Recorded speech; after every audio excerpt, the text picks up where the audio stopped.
Nag-cry. Ayun siya, nanatakot siya, nag-cry. Mapapasok yung lagit sa tiyan niya. Kaya hindi pwede na siya. Hello mga bebs, sa mga oras nga na to ay lutang na ako sa sobrang puyat. Ngayon kasi yung oras ng discharge ni Queenie sa clinic at kailangan na nga namin siyang sunduin.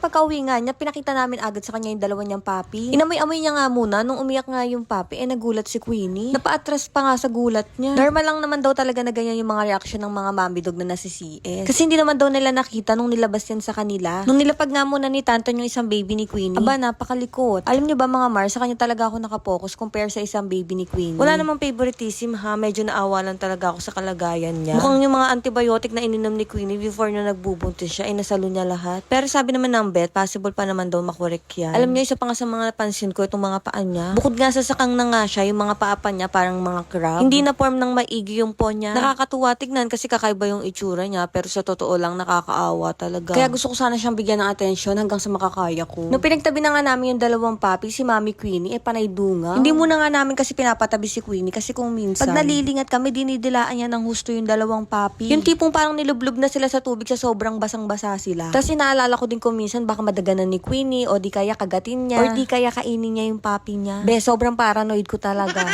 Kahit nga ako, pag hinahawakan ko, medyo kinakabahan pa rin ako. Feeling ko madudurog ko talaga sila. Kaya si Tantan talaga yung nag-aalaga sa mga papi. Kaya si Queenie, sa tuwing bubuhatin ni Tantan o kaya lilinisan yung mga papis, lagi siyang nakaabang. Parang supervisor yung peg niya, no? Tapos pag pinagsama mo naman yung dalawang papis na yan, para silang nagre-rest. Si Sakang yung laging kawawa kasi siya yung pinakamaliit. Kaya talaga dapat lagi mo silang tinitignan. Katulad niyan, si Sakang parang hindi na nakakahinga. So kailangan may to the rescue lagi maghihiwalay sa kanila. Hindi naman masyadong nakakapagod magbantay. Basta kakaliw pa nga silang panoodin kaysa manood ako ng teleserye. Kahit mukhang parang nagsiswimming lang sila, aliw na aliw talaga akong panoodin sila. Tsaka ang lakas pa makatanggal ng anxiety. Kaso nga lang lagi kaming puyat ni Tantan. Every 2 hours kasi kailangan silang padidein. Tapos si Queenie kailangan din namin bantayan. Kasi baka mamaya makalmot niya yung tahi niya, lumabas lahat ng laman loob niya, tapos pag nakita ko, mahimatay ako. Hindi dahil sa makikita ko yung mga laman loob niya, kundi sa bagong operasyon. Another 1,000 na naman yun, be. Tingin ko noon, hindi na ako tatama talaga ng Alzheimer. Magiging sisisa na talaga ako kakahanap pang bayad ng operasyon. Kaya kailangan talaga lagi kami mag-focus kay Queenie, pati na rin sa mga babies niya. Sa sobrang focus nga namin ni Tantan, be, hindi na kami nagkakaintindihan. Para kaming lagi may pinaglalaban sa isa't isa. Katulad na lang ng simpleng bagay na to. Ganyan mo muna kaya siya. Kita mo, diba? Ayun na. Makapagod siya. Igano mo siya sa harap, isasalit. Papasok yung lagit sa tiyan niya. Aso Kaya namin, hindi pwede. na siya. Hindi, Wala may tissue butas na. yan eh. Butas. Oy, meet lang, pagtutuyo na sagot, at sa may nilipid lang. Ayan, mami, pwede ko pakita sa kanila ng baby niya. Oo, sige. Ayan, oh, yung mga baby niya. Ayan, ang kikit. Pinamoy ko siya. Oh, yun o, pinanak ng aso namin.